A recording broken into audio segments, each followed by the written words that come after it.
What's up mga kakumpuni? Meron tayong tanggap Redmi Note 10 Pro. Ayaw mag-charge. Ito. Check natin siya.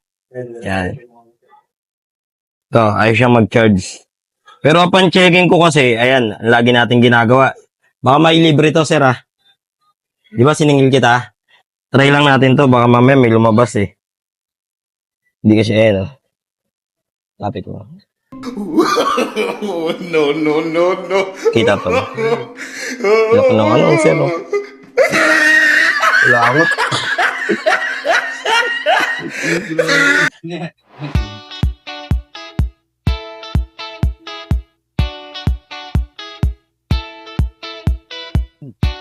Oh.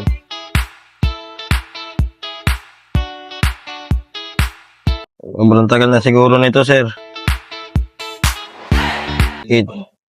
Kita tol. Dami, oh.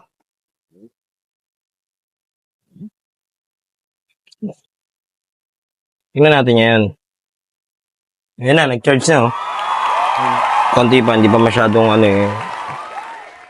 Konting-konti na lang.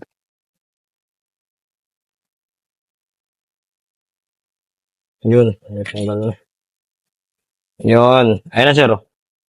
Ayan na. Lilibre na natin to, sir, kasi wala naman akong ginawa.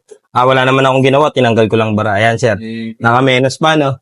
Ayun po, sa mga customer ko po, pagka gusto magpagawa, PM nyo lang po ako sa Ian Andrew de la Cruz, yung may blue check. Pagka walang blue check, hindi po ako yung mga kakumpuni, ha. Pwede nyo rin po kaming i-PM sa aming personal page, Shiloh Marian Cellphone Repair Shop. Yun lang. Maraming salamat. God bless. A.